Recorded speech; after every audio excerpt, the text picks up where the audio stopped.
At CVUU, we strive to keep open minds in our search for truth and meaning in the spirit of justice, equity, and compassion. We welcome all with loving hearts and recognize the dignity and inherent worth of each individual. We are a small lay-led congregation relying on members and friends as opposed to professional ministry to provide our worship content and programs. Because of this, our services reflect the diversity of voices that make up this community. It matters not what you believe, everyone with a loving heart is welcome here. So my name is Emerson, and this morning I'm serving as the worship associate for today's lecture. So in honor of CVUU's 25th anniversary, which happened, the official anniversary was last month in October, and drawing on Unitarian Universalism's fourth source, wisdom from the world's religions, which inspires us in our ethical and spiritual life, we've partnered with USU's Religious Studies Department to present 7 lectures across areas of religious scholarship and traditions. Today is the 6th of these lectures, titled with Dr. Ravi Gupta. But before we begin, I'd like to invite everyone to fully arrive in this space together. And to do this, I just invite you to take a moment to look and most importantly, the people behind them who are with us.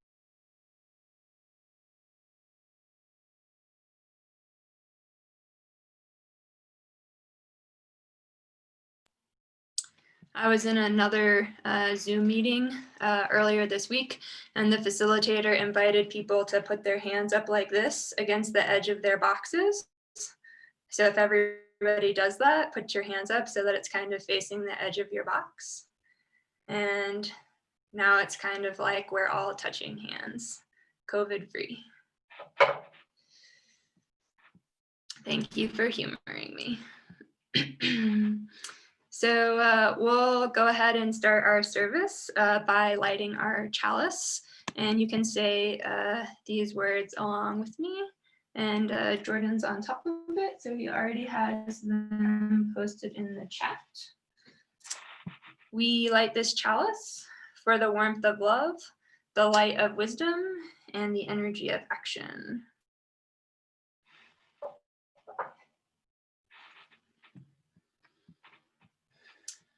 So drawing on the Hindu tradition that informs Dr. Gupta's talk today, our opening words come from chapter 7 of the Bhagavad Gita, a jewel of India's spiritual wisdom. So in these words, Krishna, the god of compassion, tenderness, and love, says, "O Arjuna, I am the taste of water, the light of the sun and the moon, the syllable Om in the Vedic mantras. I am the sound in ether and the ability in human beings. I am the original fragrance of the earth, and I am the heat and fire. I am the life of all that lives, and I am the penance of all ascetics. O Arjuna, know that I am the original seed of all existences, the intelligence of the intelligent, and the prowess of all powerful persons. Know that all states of being, be they of goodness, passion, or ignorance, are manifested by my energy. I am, in one sense, everything, but I am independent." So I will go ahead and turn the screen over to Lindy for a second. She has our opening song. Good morning, everyone. I'm going to paste the lyrics in the chat if you want to sing along, or you're welcome to hum along, or if you just want to be informed by the lyrics. This song is called Breaths. It was done by our choir-ish little group. This week we had the backbone of our congregation, as usual, Jordan and Joe, holding us up. And then we actually were joined also by Emerson's friend, Jared. And so you can hear an extra lovely voice that we don't usually have as part of our congregation joining us on this one. And I'm really excited about it. So here are the lyrics. And this song is called Breaths. I felt like on Tuesday, when I decided on this song, I really needed to breathe. And so this was one of the things that I thought of for sharing.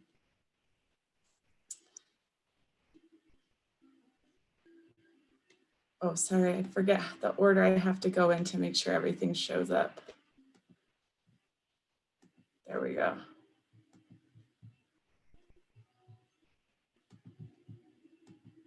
Okay, you can see that, right? Oh, whoops. My election results, okay.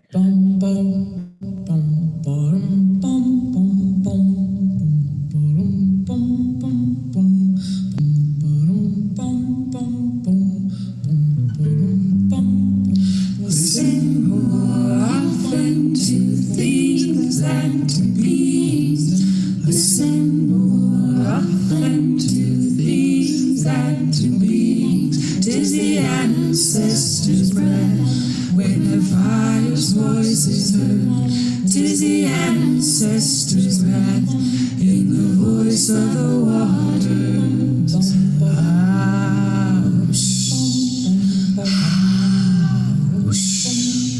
Those who have died have never left. The dead are not under the earth. They are in the rustling trees. They are in the groaning woods.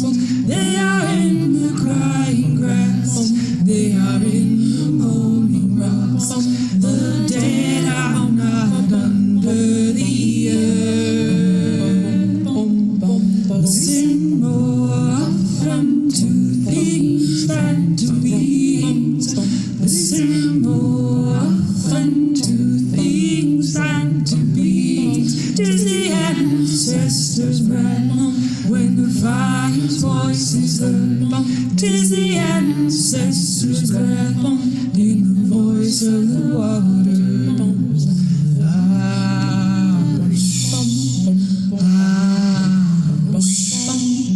Those who have died have never left. The dead have a pact with the living. They are in the woman's breast. They are in the wailing child. They are with us in our homes. They are with us in this crowd. The dead have a pact with the living. Listen more often to things than to beings. Listen more often to things than to beings. 'Tis the ancestors' breath when the fire's voice is heard. 'Tis the ancestors' breath in the voice of the waters.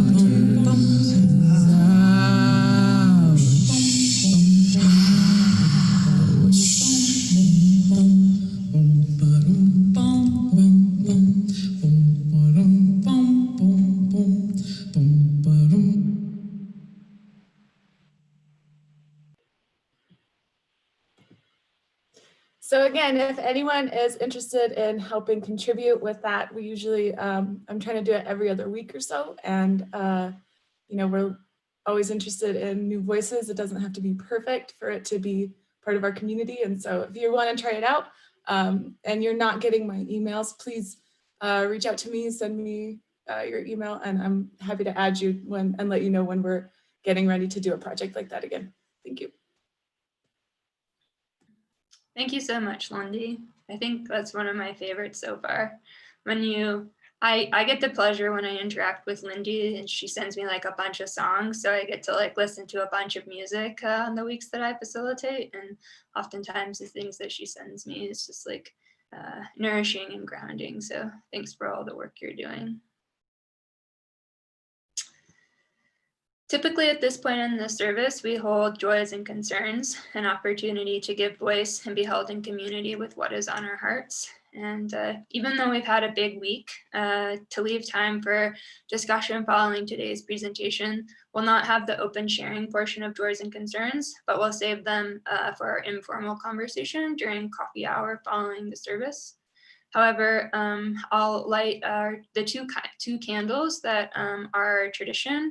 One for the joys and concerns carried today that remain in each of our hearts, and one for those who are still in harm's way.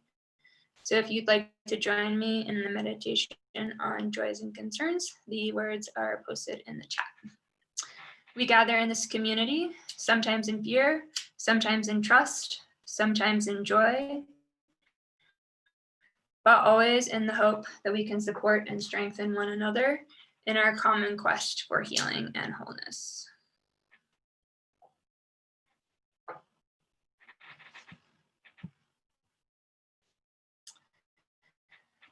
So in thinking about Dr. Gupta's talk title, The World as the Body of God, Thoughts on Ecology from the Hindu Tradition, I of course thought of Unitarian Universalism's seventh principle, respect for the interdependent web of existence. While it is easy and perhaps more comfortable for some of us to see this only as an environmental ideal, I appreciate that Dr. Gupta's title, The World as the Body of God, and the opening words he provided suggested that our commitment to the natural world is the way that everyone within our diverse tradition of beliefs can fully embrace something greater than ourselves. This sentiment is expressed by the Reverend Forrest Gilmore in his book, The Seven Principles of Word and Worship. Of the seventh principle, he writes, the interdependent web, expressed as the spirit of life, the ground of all being, the oneness of all existence, the community forming power, the process of life, the creative force, even God, can help us develop the social understanding of ourselves that we and our culture so desperately need. It is a source of meaning to which we can dedicate our lives. Now, each month, I'm always kind of taking a guess at what the speaker might say based on their talk descriptions and how it is that I go about positioning them in a UU context. However, I see strong parallels between the Hindu metaphor as the world as the body of God, between how the Hindu metaphor of the world as the body of God can radically alter our relationship with the world and move us to transform it, and the deeper implications of our seventh principles. So before I turn things over to Dr. Gupta to speak on this more fully, remember that following his presentation, there'll be a period of discussion. And it went so well last week to have folks just unmute themselves and ask Michael. Did I say last week? I meant last month. Last month to ask Michael the questions that we'll go ahead and do it that way. However, if you're feeling shy and you want to just paste a question in the chat, I'll monitor the chat and try and interject some of those questions from time to time during the period of discussion. So with that, Dr. Gupta, I will mute myself and the time is yours. Thank you so much. I want to thank CVUU for organizing this series of talks in collaboration with the Religious Studies program at USU, and particularly for inviting me to participate. I was mentioning to a few of us gathered early that I had really wanted to bring my family over to your center in Logan. And so I had scheduled things really late in the year, hoping that things would lift and we would be able to come, but that's obviously not happening. And so we'll have to save that for a future day where that gives another reason to come and visit in the future. My boys are here. Well, right now, one of them, the other one is off camera, but my boys, Chaitanya and Puru, are here this morning with us as well. I want to thank Emerson in particular for being so meticulous in organizing today's service and keeping me informed all the way along. I really do appreciate it. It made things really, really easy. So I'll speak for about 20 minutes and it's a very big topic. So I'm just going to select a few thoughts, a few key points to try to keep it focused and look at one thing carefully rather than many things superficially. And then if there's anything that you would like to explore further, then I'm really looking forward to our 20 minutes of interaction afterwards, and then I'll stay on for some time during the coffee hour as well. So in thinking about what I would say today,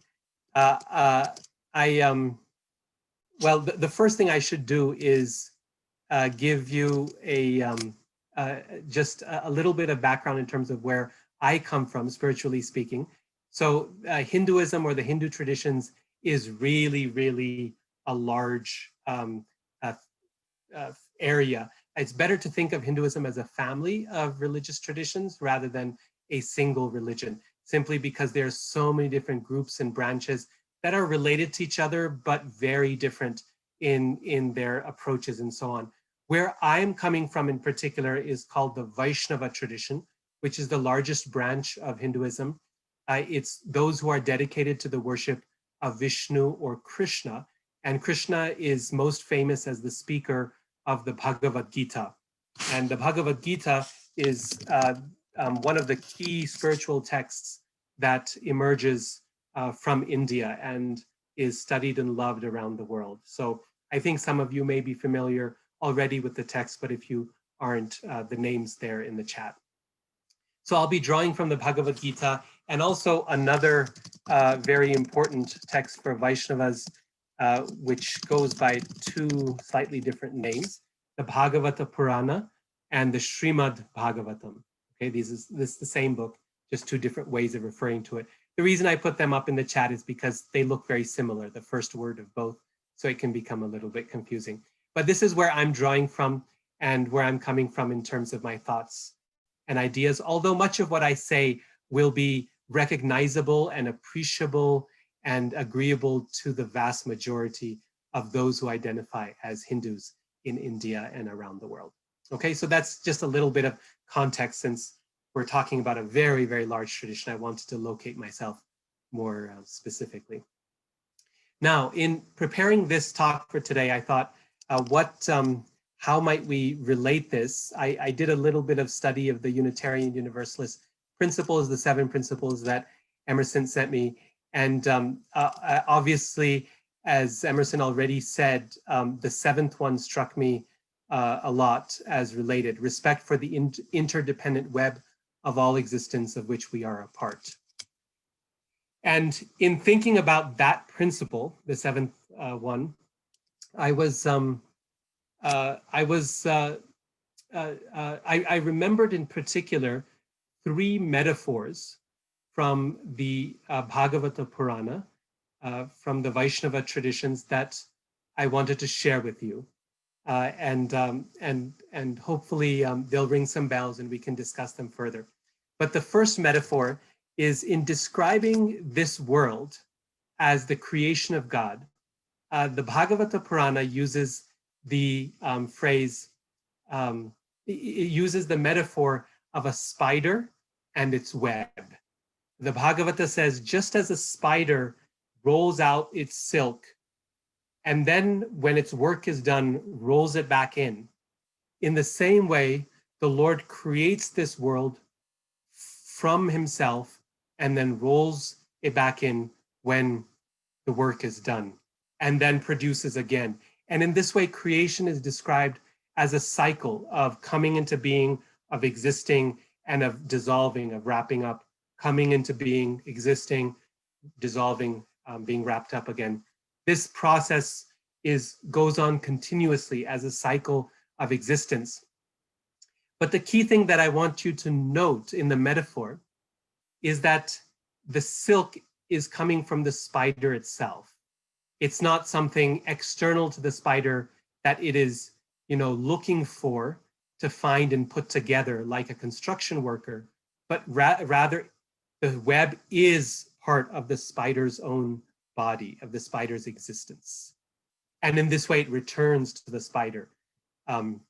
So I looked this up actually because I was curious biologically. The text says that spiders roll their web back into themselves. And I discovered that in fact, they do consume their web, or parts of it at least, after they're done with it, as a way to re-nourish themselves and be ready for the next time they have to spin out that web. So that's the first metaphor. The second metaphor I wanted to share with you goes like this. Suppose we were thinking about causality, causation.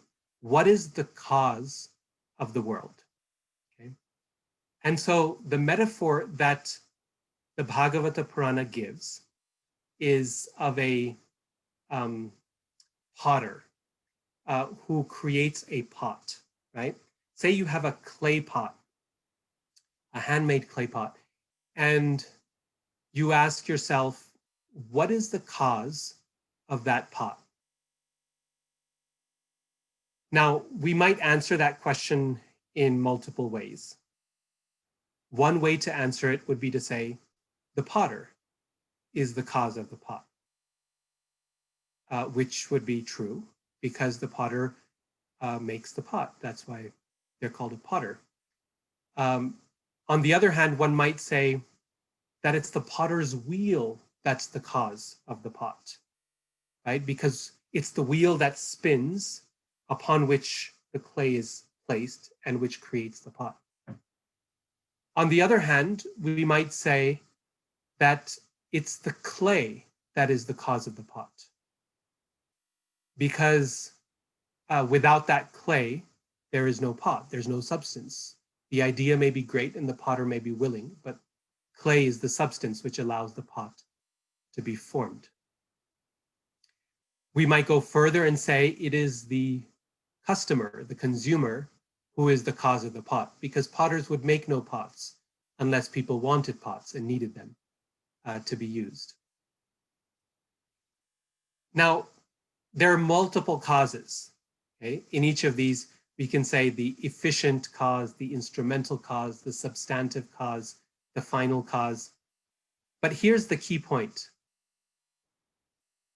The sacred texts of Vaishnavism say that God is all of those causes together. In other words, sometimes it can be easy to think of God as the potter. So most people, when they hear the metaphor, they say, who's God in the story? And they'd say, oh, he's the potter. He's the one who makes the world. And it's easy to think of God as a construction worker of sorts, who's there and, putting the earth together and molding things and shaping things in the way that he wants. But the Bhagavata Purana says, why just the potter? The Lord is not just the potter, but here's the key point. He's also the clay. That is the substance of the pot. He's also the stuff of creation. In other words, when we look around and we see the trees and the plants and we see all of us human beings, and we see the sun and the moon and we see the snow falling outside, it's not just he who makes all of that happen. He's not just the one who makes the snow fall, but he's the snowflake also. And that element of the Lord, not just as efficient cause, as the carpenter, as the creator, but also the substance, the substantive cause. That's very, very important, very essential to the understanding of Vaishnavas and how they see the relationship of God with the world. That's the second one.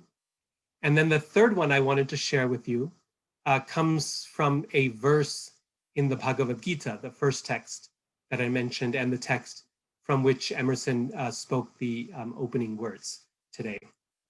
What I'll do is I'll share the screen so you can see the verse, and then I'll recite the verse in the Sanskrit.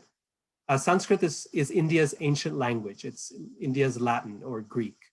It's been there for thousands of years, and a beautiful language. The Bhagavad Gita, the word Bhagavat Gita means the song of God. Gita means song. So the whole text is written in verse, which can be and is usually sung very melodiously. So I can recite a verse for you here, and you can follow along so you get a chance to hear the Sanskrit. So what you have at the very top is the verse in the Devanagari script, the Sanskrit script, and just below that is the same thing written in Roman script, in English script. So you can follow along there.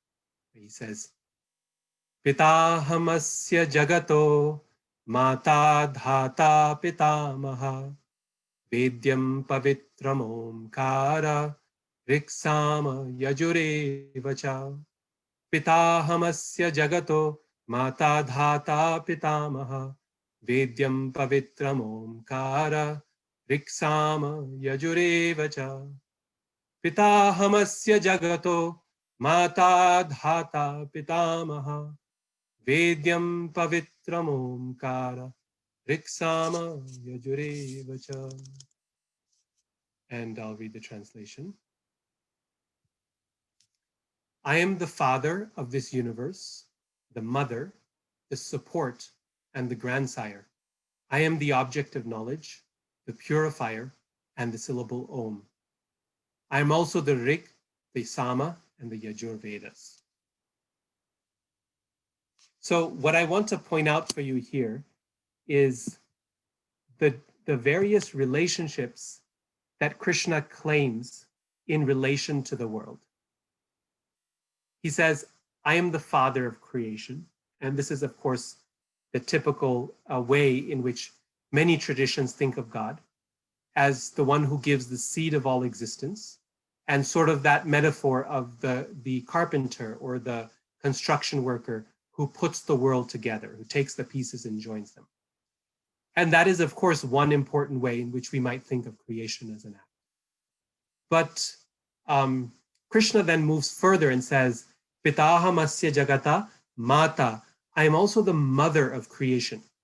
Now, this is important for multiple reasons, but for the reason that I want to highlight today, it's that a mother creates in a very different way than the way that a carpenter or construction worker might. A mother's creation is actually the most fundamental form of creation in this world. It's the form of creation that produces all of us. And that creation is not an external creation, but an internal one, in which she produces the child from her own womb and from the substance of her own body. And so once again, Krishna is pointing out that the world is not only external to me, but is also part of me. It's part of my very body. And I not only create the world, but I birth the world. And in this way, the world is part of my being. Now, this vision of the world as the body of God is described again and again and again in Hindu sacred texts in many different forms. Chapter 11 of the Bhagavad Gita is probably the most famous example of this, but it occurs repeatedly. Chapter 11 of the Bhagavad Gita is a very majestic account, a dramatic, and even, overwhelming account of the world as God's body. But there's others in the Bhagavata Purana that are more intimate and more personal. The trees are thought of as the hairs on his body. The bones are the mountains. The rivers are his veins. The sun and the moon are his eyes. The earth is the soles of his feet. And in this way, everything, the good and even the bad, finds its place in the body of God. Now, this goes yet further. Okay, so we think of the world as the body of God, God as potter, but also as clay, God as spider, but also as web, God as father, but also as mother. And this is the reason why Krishna always comes with Radha. Hindu deities almost always come as male and female, as pairs. And Radha and Krishna, they come together. Radha is Krishna, Krishna is Radha, the masculine and feminine sides of the divine being for this reason. But here's why we can push this yet further, right? That the world is the body of God, but for Vaishnavas, those who worship Krishna or Vishnu, that branch of Hinduism I've been speaking from, for Vaishnavas, God is a person, okay? So God is the world, and the world is the body of God, but God is also a person. And therefore, everything in the world is also personal, okay? In other words, that what we see around us is not just the body of God in an impersonal sense, where it's his presence or it's his being, or it's his energy, but everything is the body of God in a personal way. Because God is a person, therefore the world is also personal. What does this mean? That everything we see around us, whether it's rivers or trees or stones or human beings or anyone, are all persons. They're beings with life, with the ability to relate to others in relationship. Being a person in this context means being relational, being able to engage in a relationship with others. So, for example, trees in India are regarded as personal beings, and it's very common to go to a village and find a sacred tree at the center of that village. And that tree being related to as a person, not as a thing to be used, but as a person to be treasured as part of the family. I can't tell you how many times in India I have seen buildings, houses, businesses with massive trees growing right through the middle of them. And the reason was it was a piece of property that someone wanted to develop, and the tree just became part of that. It becomes a member of the home. Its trunk and roots go right through the living room into the ground, because no one would want to cut that tree in order for the creation of a building, right? Of course, things are changing. India is becoming very modern in many ways, and you know, that whole environmental destruction and bulldozing of the environment is sadly becoming very much a reality. It is a reality. But if we seek the seeds of that culture that I'm talking about, we find this still very much present. In fact, there's a wonderful book by David Haberman. He's a professor of religious studies at University of Indiana, Bloomington. And he wrote a book called People Trees. And it's a study of trees in India, tree worship in India.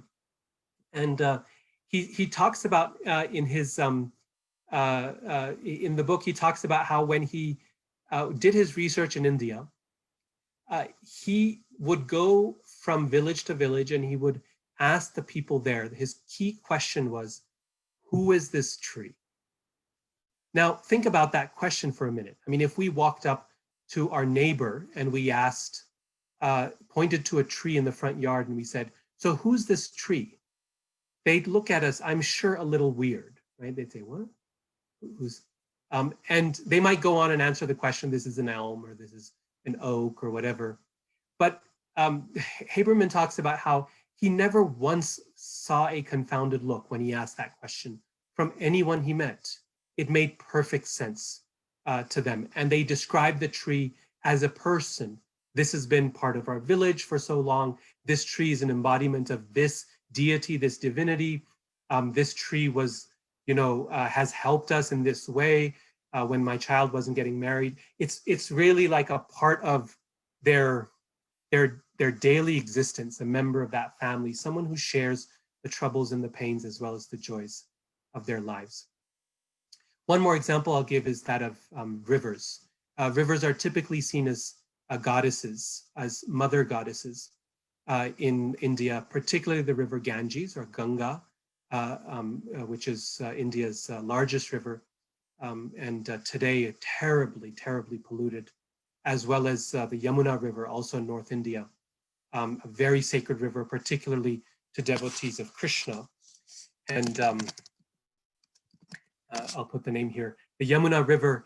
And it's been, this river, she's been worshipped as a goddess and as a mother for centuries, for thousands of years, actually.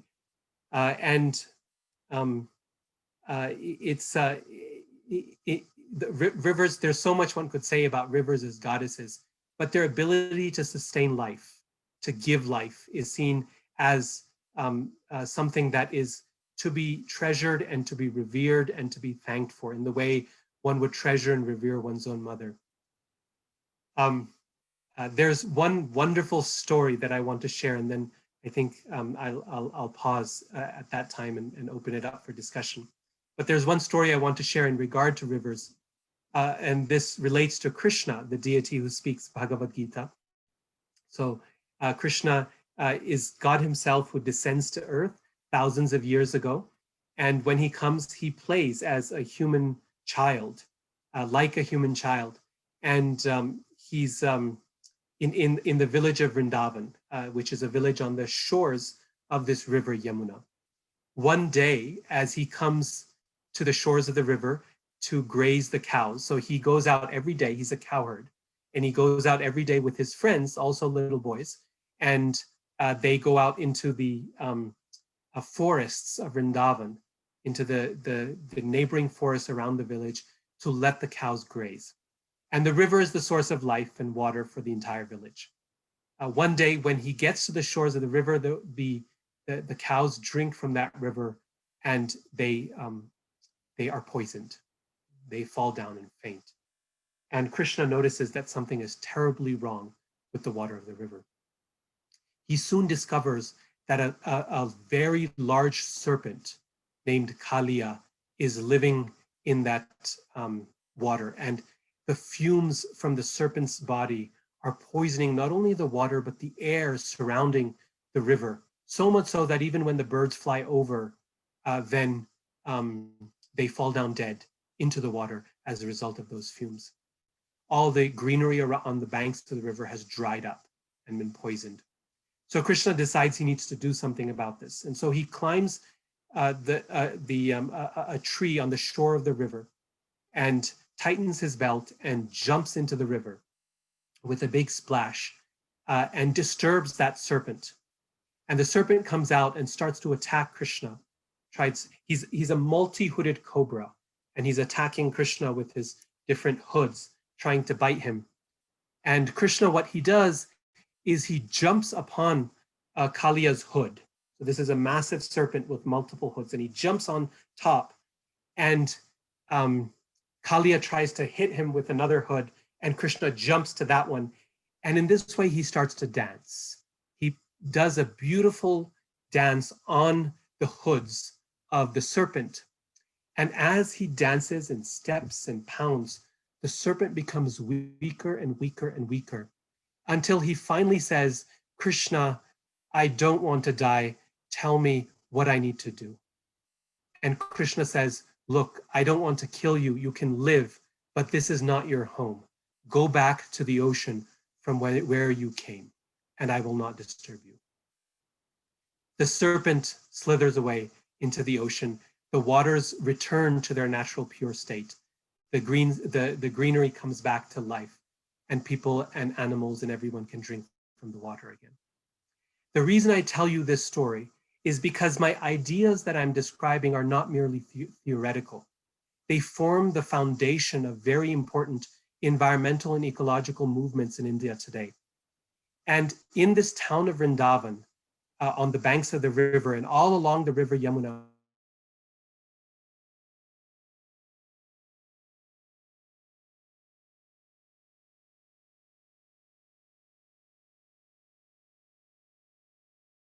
which, as I mentioned, is so badly polluted today. The theme of Kaliya, the serpent, is back.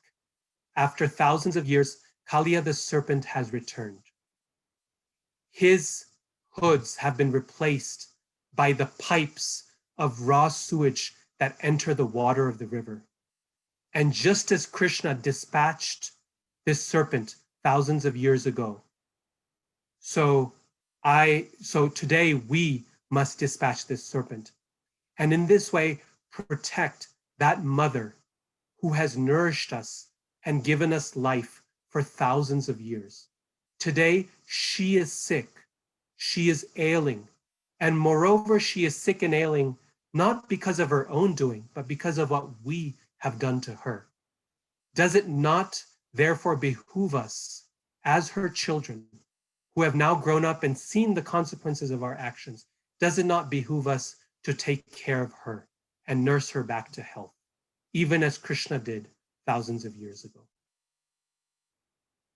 This is what I mean as the river as a person, as the world as a person. And so to conclude, let me just say that I read the first Unitarian Universalist principle, which I appreciated very much, which says the inherent worth and dignity of every person. Now, when I read the explanation of it, it naturally was human-centric. It focused on human beings as the persons we're speaking of. But let me just suggest that this principle, this first Unitarian principle, has the potential to be very, very powerful if we are willing to consider personhood much more broadly. Of course, human beings and those we hold dear around us, but everything as persons, trees, rivers, even rocks. And David Haberman, after writing the books called People Trees, about trees, wrote another one on rivers as persons, which I'll put up here. Oops, I misspelled pollution, apologize. River of Love in an Age of Pollution. And then yet another one on stones called Loving Stones. Okay, so rivers, trees, rocks, all of it we can think of as persons who have inherent worth and dignity that is ought to be cared for by all of us. I'll stop there and see what questions or thoughts or comments you'd like to share at this point. So please feel free to unmute yourself and raise your questions.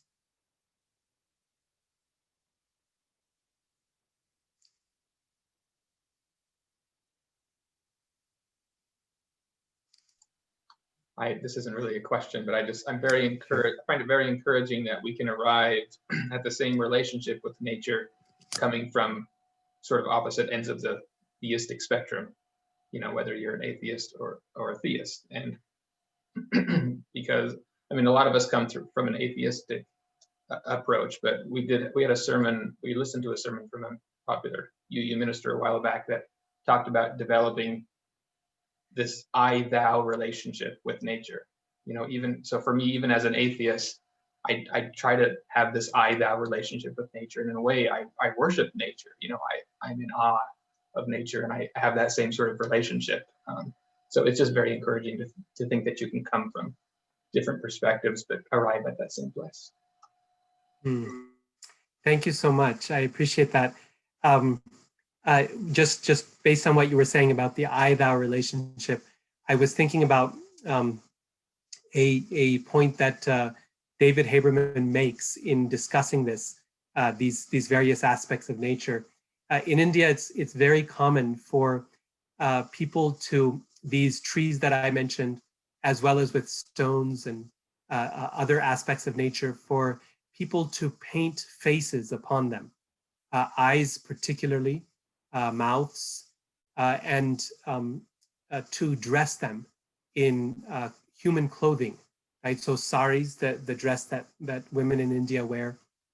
And Haberman talks about how throughout our history in the West, we have seen such attempts at anthropomorphism as a mark of rather uncivilized societies, that who would put faces, see as human things that were not human, whether they be animals or rivers or trees or plants. And anthropomorphism has been seen, religiously speaking, as kind of a sign of primitive religion until we ascend to a more otherworldly God, a more transcendent God. This was the narrative that a lot of the British missionaries who came to India in the 19th century during the British Raj, this was the narrative that they brought of relation to nature. And yet what we get in place of that anthropomorphism, sadly, often is anthropocentrism, where human beings become the center of all of existence, and everything becomes exists because it's meant for us. It's meant for our use, for our rule, for our exploitation. And Haberman makes the proposal that in fact we need to reverse these, that every culture in the world, including in the West, has a history of anthropomorphism, and that we need to move away from anthropocentrism, the idea that human beings are the center of creation, and move towards anthropomorphism, the idea that the creation is like us. Because when human beings, as humans, when we put faces on things, we become unable to exploit them. It becomes much more difficult. To exploit things, we need to depersonalize them. If we see that person we hate as a person who has a family and who has joys and hopes and desires, it becomes more difficult for us to hate them, to dislike them, to commit violence towards them. But committing violence requires a process of depersonalization. It requires us to see that person as thing. And then we can exploit them, we can commit violence. So what if we were to reverse it? What if we were to see thing as person? And in this way, anthropomorphize all of creation. That's the proposal, that's the suggestion that comes from the Vaishnava traditions. I'll type up these two words because I know they're kind of similar sounding words, but anthropomorphism versus anthropocentrism.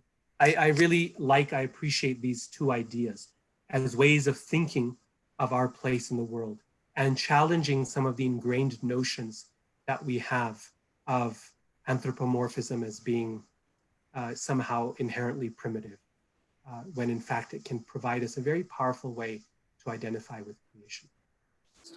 So sorry, that was a long response to your thought. Others, please. So one of the questions that came up in the chat actually sort of ties into this idea as well, seeing the natural world as like a person. Anne Schiffer asked if trees or nature beings have legal status in India. So it's interesting that this is a great question because it's been developing just recently in the last few years as ecological movements have been trying to move in this direction using religion as a groundwork. Ecological movements in India tend to be very deeply grounded in the Hindu traditions. And one of the things that's happened recently is that rivers have received legal status as persons in India, so that a river can bring can bring a court case, a case to court, arguing for their survival and for their health. And of course, us humans do that on their behalf, but they become the legal persons in court for this purpose. This has also happened recently for a particular river in New Zealand that's sacred to the Maori there. And then it also happened one other place, I can't remember now. But this is a growing trend. I haven't heard of any legal status yet for other aspects of nature, but definitely for rivers. Ravi, one of the big political concerns and social concerns in the States in the last few years has been our conviction that corporations are people. And I'm wondering how the Hindus would react to that idea, because it's been highly contentious, obviously. Yeah, well, there are Hindus on all sides of the political spectrum in the United States and in India, in India as well. And so it's very difficult to kind of to answer on behalf of Hinduism, as you might imagine. But yeah, I mean, as a Hindu myself, I would find that notion difficult to sustain, simply because it's the natural world that is described as the body of God, but also social creations are. So I can see an argument for that as well. Namely, that social creations, the body of God consists of not just human, not just natural creation, but also of human creation and of society as well. So that the social also has a place within the body of God. Now, whether we consider corporations as part of the social fabric of society or not, it's a difficult question, Jay. And I find it very challenging to apply Hindu theology, Vaishnava theology to that topic, because I can see the argument going in both directions. I can see Hindus saying, no, what's described is the natural world.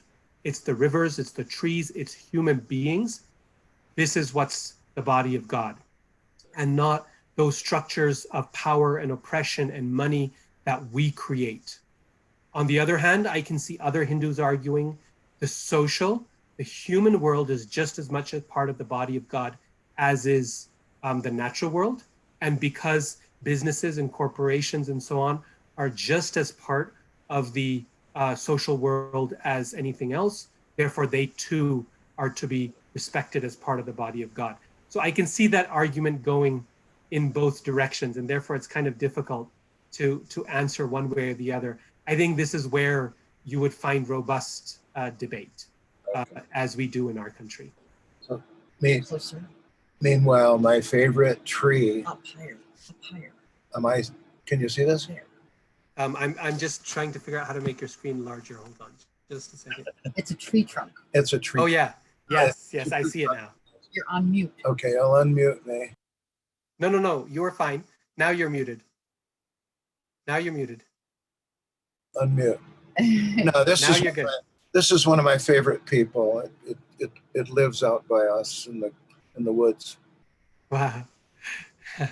We've got that culture. It's there. It's very much there, and I think it just needs to be drawn out. I mean, one thing I always note is how we still speak of one aspect of nature that we still speak of as persons is hurricanes. It's very odd, but there's no other part of nature, as far as I can remember, that we speak of regularly with personal pronouns and with names, but we still do that for hurricanes. We talk about Katrina's fury, and we talk about, how he or she is moving in this particular direction, and we don't know what's going to happen.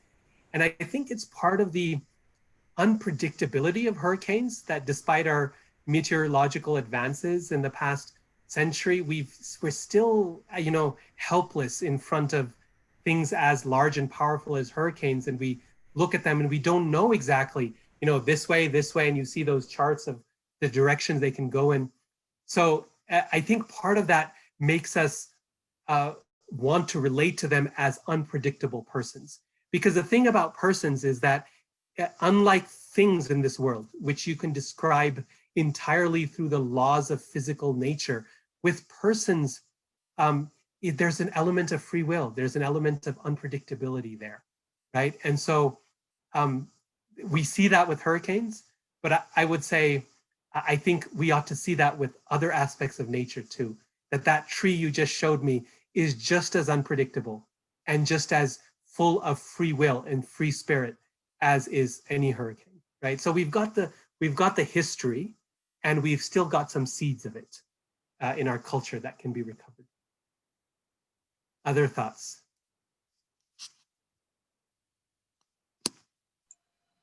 I have a question about how you live in the world as it is while seeing everything as persons. Like in the use of natural resources, is it about receiving with thankfulness, or is it about trying to not use any natural resources? Like how do you balance that? Yeah, so that's a very thoughtful question. It's not the latter, where we're not using anything, because one of the principles that the Bhagavata Purana describes is that everything in this world lives off of something else, right? So human beings are not extraordinary in our place in the sense that we are Okay, we have extra capacities that they don't. But at the same time, the creation, just as the world would be incomplete and it would lose something without lions and without elephants and without, fish, it would lose something without us. We're not the bad guy on the scene who is, the world would be so much better without humans. The Bhagavata says, no, we've got a role to play in this creation, just as the lion does, and just as the smallest bug does. And we realize that the ecology of the world is so perfectly balanced and interdependent. Well, we're part of that ecology as well, right? So this goes back to the question of dharma in Hinduism, so crucial. The natural order of the world. The word dharma means natural order. And what is our place in that natural order? And how do we live according to that?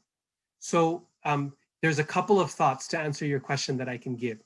One comes from the Upanishad known as the Isha Upanishad. And the verse goes like this. Isha vasyam idam sarvam yatkincha jagatyam jagat tena tyaktena bhunjitha maghrida kasya swidhanam. That everyone in this world should take only what is their quota, what they need, not everything they want, but what they need, knowing well to whom the rest belongs. And in this way, we participate. The other example that's given for this, a beautiful example, is that of the bee. So we're in the beehive state, and the bee is all over us, and we talk about the bee. But one way, the bee is definitely known as a hard worker and a cooperative worker and so on. But one way in which the bee is glorified, described in Hindu texts, is the bee is called madhu, madhukari, which means madhukara, which means one who takes nectar from flowers, right? But notice how the bee takes nectar from flowers. It's always just a little bit from each flower. A bee will never live their life in a single flower and drain it of all nectar and pollen before moving on to the next. Rather, it says that a sage, a person of steady mind, should live in this world like a bumblebee, taking what is good, but taking a little from many places, so as to leave that place still with the ability to flourish. This is how you see animals work in the world. Everything works in this world like that. It's only us humans who have this ability to say, I'm going to strip this place of its resources. And this is why the word resource is so problematic, because we want to strip mine, and we want to strip farm, and we want to strip things until there is nothing more, and then we can move on, right? And that is against the idea of the life of the bee, which takes a little, takes what is our quota, what is our need, and then moves on, and doesn't take more, doesn't return until that place is really able to give more, right? And so many forms of deep ecology today have talk about this ethos of allowing the earth to work with us and to take from us as we take from the earth, and to flourish mutually. So I would think of it in that way, rather than, it's certainly not the sense of let's leave everything behind and get ourselves out of the picture. No, we are meant to be part of that picture. We're part of the body of God, even as everything else is. I have a question. Go ahead. Can I ask a question? Yeah, go Please. ahead. So I just want to acknowledge that we are 5 minutes after our usual service time. So if you go ahead and ask your question, Leslie, we'll have Ravi answer, and then we'll go ahead and sing our song and close out the service. But as Dr. Gupta said, he's willing to stay on for a more informal conversation in case some folks need to leave. So go ahead and ask your question though, Leslie. Mine will be a very short answer from him. I'm wondering if you can recommend a collection of children's stories, parables, that focus on the lessons that you were sharing today. Just collections of little short stories for young children. If you can remember, maybe sometime you could just... Yeah, so nothing comes to mind off the top of my head at the moment, but let me give it some thought. There are a couple of really nice books that actually what was that? So maybe my kids will know. Chaitanya, you remember that that book of the Mrigari story? That Peaceable Forest. oh yeah. Okay, there's one really nice one called The Peaceable Forest. And what was the other one of the jaguar? Can you write it down? Yes. Chaitanya, you remember?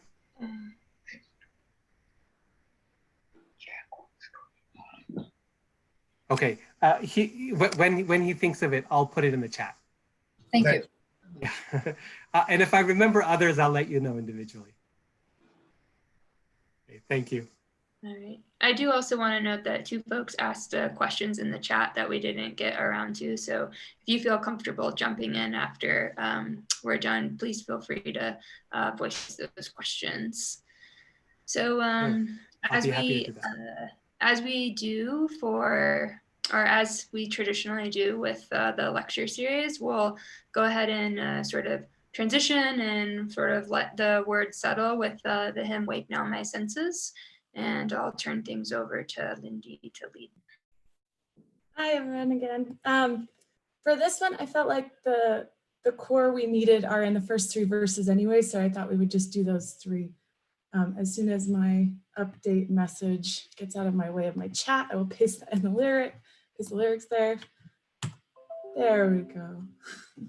Please feel free to sing or hum. I've heard that some people feel on the spot with the cameras on them and like singing, knowing, like, I don't know, it's for some people it feels awkward, but it has been mentioned to me that some people enjoy humming. So maybe you can hum along with us and you can find harmonies and bring a sense of, you know, yourself to this song.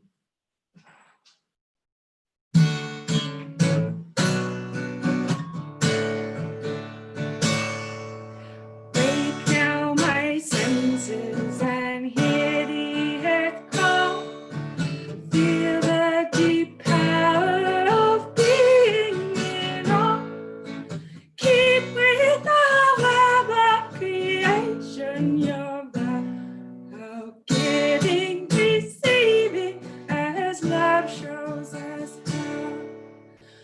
Wake now my reason, reach out to the new. Join with each pilgrim who quests for the true. Honor the beauty and wisdom of time. Suffer thy limit and praise the sublime. Wake now compassion, give heed to the cry. Voices of suffering fill the white sky. Take as your neighbor, both stranger and friend, and pray and striving their hardship to end.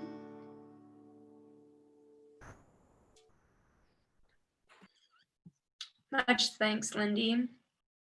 So I have some closing words for us. Maybe actually, Dr. Gupta, you could pronounce this correctly because I imagine that I won't. I'll paste it in the chat.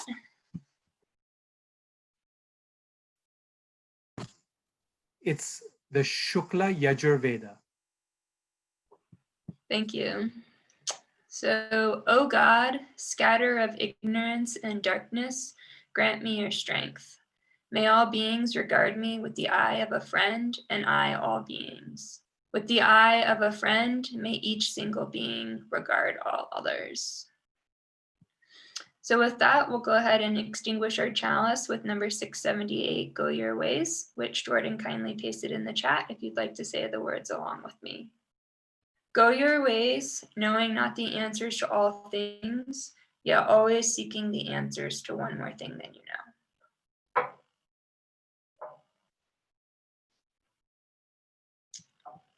And now we have some more time for informal conversation. Thank you, Dr. Gupta. It was most wonderful, and thank you everyone for being here.